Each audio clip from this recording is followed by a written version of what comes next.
नमस्कार मंडळी. तर आज आपण करणार आहोत चणा डाळीचा हलवा. आणि मी 4 तास चणा डाळ भिजत घातली होती. ती मी मिक्सरच्या भांड्यातून जराशी जाडसर वाटून घेतली आहे. जरा जाडसर डाळ दिसली नाही पाहिजे. आणि त्यात थोडेसे काजू मी कापून घेते फोडणीसाठी. तुपात आपल्याला ही फोडणी करायची आहे हलव्याला. तर एका कढईमध्ये मी 2 चमचे मोठे चमचे तूप घेतलं आहे आणि त्याच्यामध्ये थोडेसे काजू कापून टाकलेत. आणि माझ्याकडे वेलची नव्हती म्हणून मी वेलची घातली नाही. तुम्ही वेलची पण घालू शकता. आणि हे वाटलेलं वाटण मी डायरेक्ट त्या तुपामध्ये टाकते आणि हे आपल्याला चांगलं चांगलं परतून घ्यायचं आहे. जवळपास आपल्याला 15-20 मिनटं आपल्याला हे परतायचं आहे, पण एकदम बारीक गॅसवरती करायचं आहे आपल्याला हे. गॅस जरा पण तुम्ही मोठा करू नका, कारण की हे लगेच वाटण आपल्याला चिटकायला लागतं कढईला, तळाला. तर मी हे वाटण चांगलं भाजून घेतलं आहे सगळं मिश्रण. आणि कढईमध्ये 15 मिनटं तरी मी भाजत होते हे. तर चांगलं खूप हात दुखेपर्यंत भाजा, कारण की हात दुखतातच भाजताना. तर हे खूप चांगल्या पद्धतीने भाजून घेतलं आहे. त्याचा रंग थोडासा चेंज झाल्यानंतर मी त्याच्यामध्ये 1 वाटी साखर घातली आहे. तुम्ही तुमच्या चवीप्रमाणे साखर ॲड करा त्याच्यामध्ये. आणि मला थोडी कमी पडली होती, तर मी थोडीशी त्यात परत घातली होती साखर.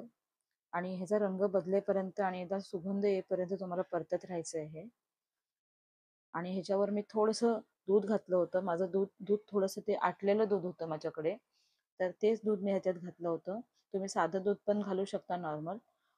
तर हे थोडंसं गरम दूध होतं आणि ते दूध ह्यामध्ये घालून हे पण आपल्याला पूर्ण आटेपर्यंत आणि रंग बदलेपर्यंत आपल्याला परतायचं आहे.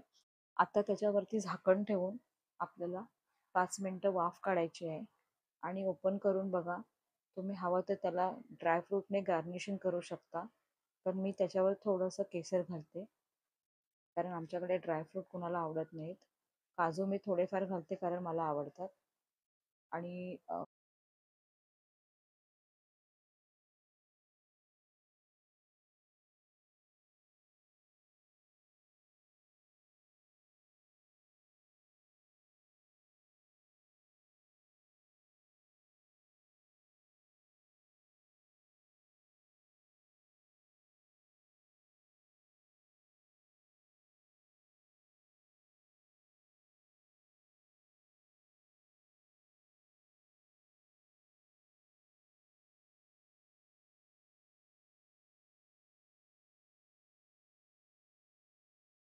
आता हे खायला एकदम सर्व करायला रेडी आहे.